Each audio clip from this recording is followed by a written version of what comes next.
S Nagaraj Yadav, but ನಾವು ಈಗ ಮಾತಾಡ್ತಾ ಇರ್ತಕ್ಕಂಥ ನಿಮ್ಮ ಕುದುರೆ ಓಡ್ತಿದ್ದಾಗ ನೀವೇನೇನು ಮಾಡಿದ್ರು ಅವ್ರ ಕುದುರೆ ಓಡ್ತಾ ಇದೆ, ಈಗ ಅವ್ರು ಮಾಡ್ತಿದ್ದಾರೆ. ಈಗ ಪ್ರಸ್ತುತ ನಡೀತಾ ಇರ್ತಕ್ಕ ವಿಚಾರ ಬಗ್ಗೆ ನಾವು ಬೆಳಕು ಚೆಲ್ಲೋಣ. ಯಾಕಂದರೆ ಹಳೆ ಸುದ್ದಿಗೆ ಹೋಗೋದು ಬೇಡ ಅಂತ. ಇಲ್ಲ ನಮಗೆ 3 ಗಂಟೆಗಳ ಚರ್ಚೆ ಇಲ್ಲ, ಇರ್ತಕ್ಕಂಥ 40 ನಿಮಿಷಗಳ ಚರ್ಚೆ. ಇವರು ಇವತ್ತು ಮಾತಾಡಬೇಕಾಗಿರ್ತಕ್ಕಂಥ ಅಲಯನ್ಸ್ ವಿಚಾರಗಳಲ್ಲಿ ಅಲಯನ್ಸ್ ಪಾರ್ಟ್ನರ್ದು ರಚನಾತ್ಮಕ ಕೆಲಸ ಮಾಡಬೇಕು, BJP ಮೇಲೆ ಹೋರಾಟ ಮಾಡಬೇಕು ಅಂತ ನಡೀತಾ ಇರೋ ಮೀಟಿಂಗ್ ಬಗ್ಗೆ ಅಂದ್ಕೊಂಡು ನಾನು ಬಂದದ್ದು. ನೀವು ಮಾತಾಡೋದು ನೈತಿಕತೆ ವಿಚಾರ ಮಾತಾಡ್ತಾ ಇದ್ದೀರಿ.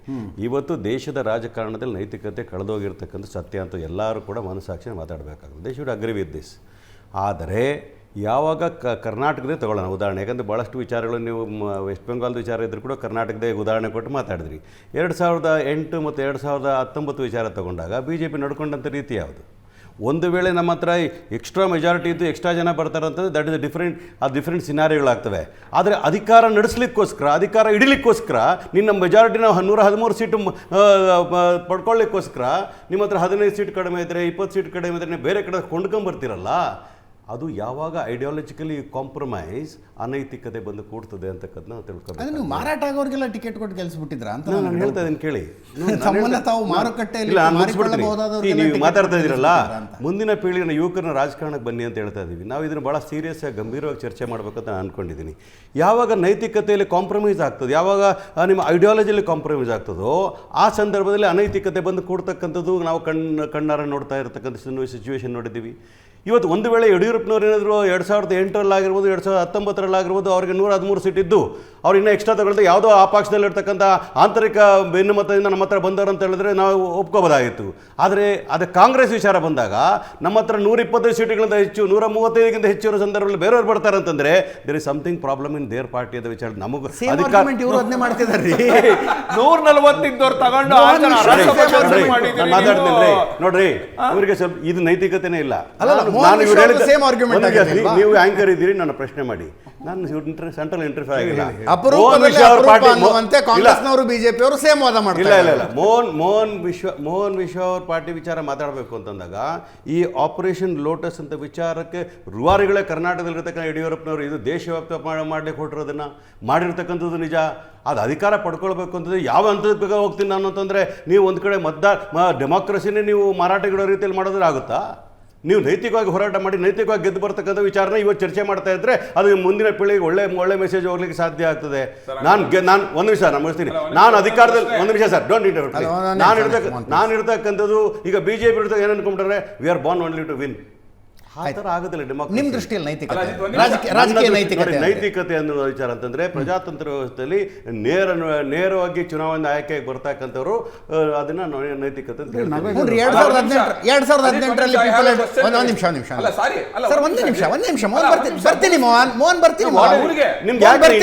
2018ರಲ್ಲಿ ನೈತಿಕತೆ ಇಲ್ಲ, ಇವ್ರಿಗೆ ಜವಾಬ್ದಾರಿ ಇಲ್ಲ.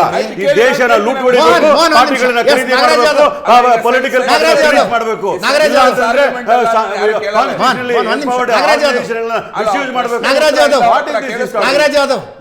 ಪೇಷೆಂಟ್ಸ್ ಇರಬೇಕು. ನಾಗರಾಜ್ ಯಾದವ್ 2018ರಲ್ಲಿ ಜನ ನಿಮ್ಮನ್ನು ರಿಜೆಕ್ಟ್ ಮಾಡಿದ್ರು. BJP was single largest party. JDS ಜೊತೆಗೆ ಹೋಗಿ ನಾವು ಸರ್ಕಾರ ಮಾಡ್ತೀವಿ ನಾನು ಹೇಳ್ತೀನಿ. ಅದು ನೈತಿಕ. ನಾನು ಹೇಳ್ತೀನಿ ಕೇಳಿ, ಅಲ್ಲಿನೇ ಐಡಿಯಾಲಜಿ ಬಗ್ಗೆ ಅದನ್ನೇ ಮಾತಾಡಿದ್ದು. ಒಂದು ಹಂತಕ್ಕೆ ನೋಡಿ, ನಾವು JDS ಸೂಡೋ ಸಿಕ್ಕಲ್ಲ ಅಂತ ಯಾವಾಗಲೂ ಕರಿತೀವಿ. ಆದರೂ ಸಹ ಇರ್ತಕ್ಕಂಥ BJPಗಿಂತ ಬೆಟ್ರು ಅಂತೇಳಿ ನಾವು ಅವರ ಕರ್ಕೊಂಡ್ಬಂದು ಅಧಿಕಾರ ಕೊಟ್ಟಿವಿ. Ideologically we didn't compromise. Communal forces ಅಧಿಕಾರ ಕೊಡಬಾರ್ದು, ದೇಶದಲ್ಲಿ ಅವರು ಬೆಳೆ ಮಾಡ್ತಾರೆ ಅಂತೇಳಿ ಸೂಡೋ ಸಿಕ್ಕಲ್ಲ ಯಾರು ನೋಡ್ತಾರೆ? ಒಂದ್ ನಿಮಿಷ ನಾಗರಾಜ್ ಯಾದವ್ ಮಹಾರಾಷ್ಟ್ರ ಶಿವಸೇನೆ ಅವರು ಸೂಡೋ ಸೆಕ್ಯುಲರ್ ಇದ್ರ ಕಮ್ಯುನಲ್ ಇದ್ರ? ಶಿವಸೇನೆ ಅವರು ಸೂಡೋ ಸೆಕ್ಯುಲರ ಕಮ್ಯುನಲ್ಲ? ವಾಜಪೇಯಿ ಹೇಳಿದ್ರಿ ಅಲ್ಲ, ಒಂದ್ ನಿಮಿಷ, ವಾಜಪೇಯಿ ಹೇಳಿದ್ರಿ ಬಾಬ್ರಿ ಮಸೀದಿ ಧ್ವಂಸದ ಬಗ್ಗೆ ನನ್ನ ಮನಸ್ಸಿಗೆ ಬೇಜಾರಿದೆ ಅಂತ ವಾಜಪೇಯಿ ಹೇಳಿದ್ರೆ, ಅಲ್ಲಿ ಬಾಳಾ ಠಾಕ್ರೆ ನನಗೇನು ಬೇಜಾರಿಲ್ಲ ಖುಷಿ ಇದೆ ಅಂದವರು. ಅವರು ಪ್ರೀಪೋಲ್ ಅಲಯನ್ಸ್ ನಲ್ಲಿ ಗೆದ್ದಿದ್ರು. ಒಂದ್ ನಿಮಿಷ, ಪ್ರೀಪೋಲ್ ಅಲಯನ್ಸ್ ನಲ್ಲಿ ಗೆದ್ದಿದ್ರಿ. ತಿಳ್ಕೊಳ್ಳಿ, ಸತತವಾಗಿ BJP ನಡ್ಕೊಂಬಂದಂತ ರೀತಿ ನೋಡಿದಾಗ ಐಡಿಯಾಲಜಿಕಲಿ ಅವ್ರು ಓಟ್ ತಗೊಳ್ತಕ್ಕ ಹಿಂದುತ್ವದ ಹೆಸರ ಮೇಲೆ, ಆಮೇಲೆ ಅಧಿಕಾರದ ಲಾಲಸೆಗೋಸ್ಕರ ಯಾರನ್ನ ಬೇಕೋ ಕೊಂಡ್ಕೊಳ್ತಕ್ಕಂಥದ್ದು, ಯಾವ ಪಾರ್ಟಿನ ಬೇಕೋ ಹೊಡಿತಕ್ಕಂಥದ್ದು, ಆಮೇಲೆ ಅವರು ಪ್ರಾದೇಶಿಕ ಪಕ್ಷಗಳನ್ನ ಯಾವ ರೀತಿ ನಡೆಸ್ಕೊಳ್ತಾರೆ ಅಂತಂದ್ರೆ ಎರಡೆರಡು ಪ್ರಶ್ನೆ ಕೇಳಿ, ಒಂದು ಕರ್ನಾಟಕದ್ದು ಒಂದು ಮಹಾರಾಷ್ಟ್ರದ್ದು, ಎರಡೆರಡು ಪ್ರಶ್ನೆ ನಾನು ಕೇಳಿದ್ದು. ಕರ್ನಾಟಕದಾಗ ಕೇಳ್ತಾ ಇದ್ದೀನಿ. ಶಿವಸೇನೆ ಕಮ್ಯುನಲ್ಲ, ಸೆಕ್ಯುಲರ್ ಆಗಿತ್ತ, pseudo secular That may be ಆಗಿತ್ತ? one instances. After that, things have fallen in different Okay. places. ಇಲ್ಲ, ನಾನಿನ್ನ ಕಂಪ್ಲೀಟೇ ಮಾಡಿಲ್ಲ. ಸರ್, ಒಂದೇ 30 ಸೆಕೆಂಡ್ ಹೇಳ್ತೀನಿ ಕೇಳಿ. ಬಿಜೆಪಿಯವರು ಈ ದೇಶಕ್ಕೆ ಮಾರಕ ಯಾಕೆ ಅಂತಂದ್ರೆ ಸಂವಿಧಾನದ ಆಶಯಗಳ ವಿರುದ್ಧವಾಗಿ ಅವ್ರ ಅಧಿಕಾರಕ್ಕೋಸ್ಕರ ಹುಟ್ಟಿದ್ವಿ ಅಂತ ಹೇಳಿ ಆಲೋಚನೆ ಮಾಡಿಕೊಂಡು ಯಾರನ್ನ ಬೇಕಾದ್ರೂ ನಾವು ಹೊಡಿತೀವಿ ಅಂತಕ್ಕಂಥ ರೀತಿಯಲ್ಲಿ ಮಾಡ್ತಾ ಇರ್ತಕ್ಕಂಥದ್ದು.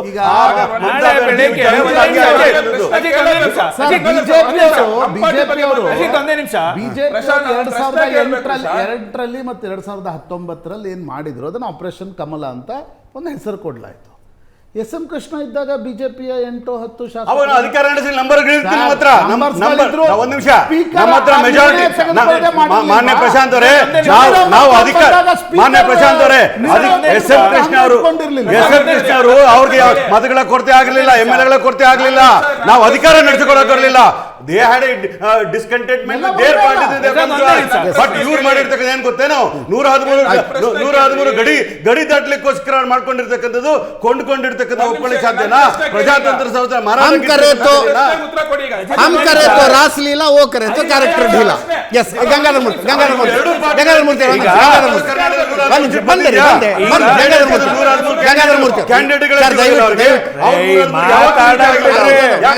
ವೀಕ್ಷಕರಿಗೆ ಅನ್ಯಾಯ. ನೀವು ಹೆಂಗ್ ಗೊತ್ತಾ ಅಜಿತ್, ಕಾಂಗ್ರೆಸ್ ಅವರು ಒಳ್ಳೆ ಸ್ಟೇಟ್ಮೆಂಟ್, ನಾವು ಕೋಮುವಾದಿಗಳ ಜೊತೆ ಹೋಗಲ್ಲ, ಕೋಮುವಾದಿಗಳನ್ನ ಸೇರಿಸ್ಕೊಳ್ಳಲ್ಲ, ಕೋಮುವಾದಿಗಳ ಸಂಬಂಧ ಬೇಡ ನಮಗೆ. ಅವ್ರಿಗೆ 113 ಬಂದಿರಲಿಲ್ಲ, ಯಾರನ್ನೋ ಕರ್ಕೊಂಡೋದ್ರು, 140 ಬಂದಿದ್ರು, ನಾವು ಕರ್ಕೊಂಡೋಗಿದ್ದು ಮಾತ್ರ ನೈತಿಕತೆ ರಾಜಕಾರಣ. ನಮ್ಮ ಪಕ್ಷದಲ್ಲಿದ್ದ JDS ಅಲ್ಲಿದ್ದಂಥ ಸಮಸ್ಯೆಗಳಿಗೆ ಅವ್ರು ಬಂದರು, ನಮ್ಮ ಬಾಗಿಲು ತೆರೆದಿತ್ತು, ಇದೆಲ್ಲ ಓಕೆ. ಈಗ ನಾಳೆ ಬೆಳಗ್ಗೆ MLC ಚುನಾವಣೆ ನಡೀತಾ ಇದೆ. 2 ವೋಟು ಬಿಜೆಪಿಯ ಓಟ್ ಇದೆ. ಬಿಜೆಪಿ ಸಿಂಬಲ್ ಅಲ್ಲಿ ಗೆದ್ದಿರೋ 2 ವೋಟ್ ಇದೆ. ಅವರು ನಾವು ಕರ್ಕೊಂಡಿಲ್ಲ ಅವ್ರನ್ನ, ದುಡ್ಡು ಕೊಂಡ್ಕೊಂಡಿದ್ದಲ್ಲ. ಉಚ್ಚಟ್ಟಿದ ನಾಯಕರುಗಳ ವಿಚಾರನೇ ಬೇರೆ. ಈಗ TMC ಇರ್ತಕ್ಕ ನಾಯಕರೆಲ್ಲ ಹೊಡೆದು ಕರ್ಕೊಂಡು ಹೋಗ್ತಕ್ಕಂಥ ವಿಚಾರ.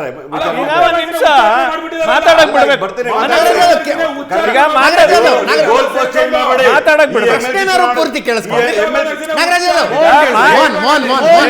ನಿಮ್ಮ ಮಿತ್ರ ಪಕ್ಷದವರು ಏನಕ್ಕೆ ನಾಳೆ ಬೆಳಗ್ಗೆ ತಾವು ದಯವಿಟ್ಟು ಅವ್ರು ಬಿಜೆಪಿ ಪಕ್ಷ ಸಿಂಬಲ್ ಅಲ್ಲೇ ಇದ್ದಾರೆ, ಸಸ್ಪೆಂಡ್ ಆಗಿದ್ದಾರೆ ಅಷ್ಟೇ. ಉಚ್ಚಾಟಿತರಾಗಿಲ್ಲ, ಸಸ್ಪೆಂಡ್ ಆಗಿದ್ದಾರೆ.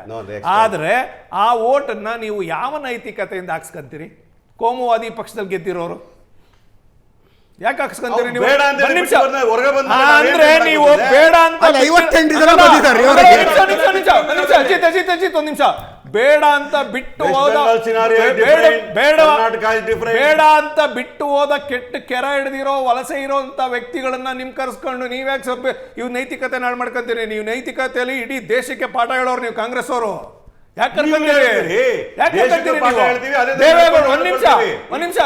ದೇಶದಲ್ಲಿ ದೇವೇಗೌಡರನ್ನ 10 ತಿಂಗಳು ಇಳಿಸಿದಂತ ಕೀರ್ತಿ ಇರೋದು ಕಾಂಗ್ರೆಸ್ ಪಾರ್ಟಿಗೆ.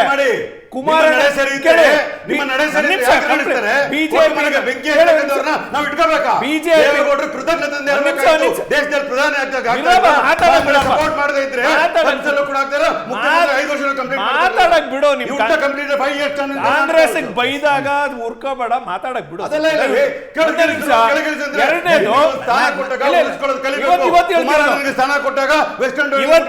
ಇವತ್ತಿನ ನೈತಿಕತೆ ಪ್ರಶ್ನೆ, ರಾಜಕಾರಣದ ಬಗ್ಗೆ ಈ ಹಾರಾಟ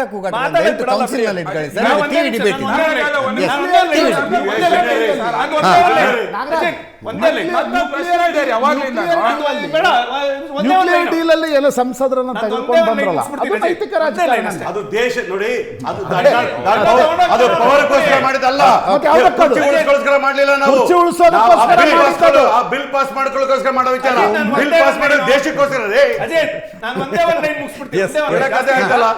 ಒಂದೇ ಪ್ರಶ್ನೆ, ಅದಕ್ಕೆ ದೇವೇಗೌಡರನ್ನ ಕುಮಾರಣ್ಣ ಇಳಿಸಿದಂತ ಕಾಂಗ್ರೆಸ್ ಪಾರ್ಟಿ ಇವತ್ತು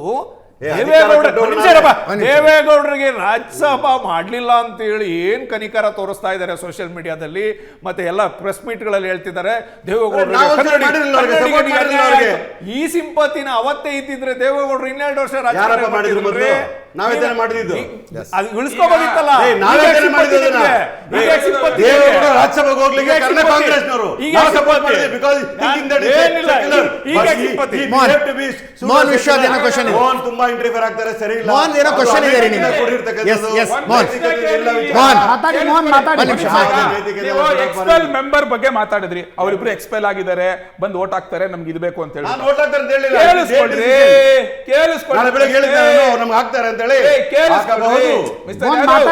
ಈಗ ನಿನ್ನೆ ಸಾಯಂಕಾಲ ಆಗರೆ ಕನಕಪುರದಲ್ಲಿ ಡಿ ಕೆ ಶಿವಕುಮಾರ್ ಕೊಟ್ಟರು ಆಫರ್ ಏನಂತೀರಾ? ಏನ್ ಆಫರ್ ಕೊಟ್ರು?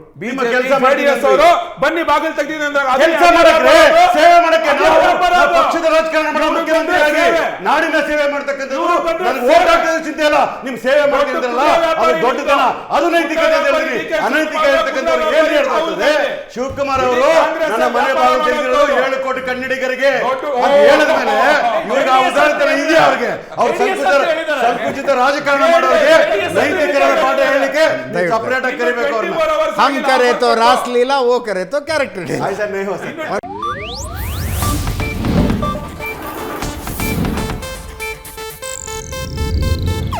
ಇದು ಏಷ್ಯಾನೆಟ್ ನ್ಯೂಸ್ ನೆಟ್ವರ್ಕ್ ಪ್ರಸ್ತುತಿ.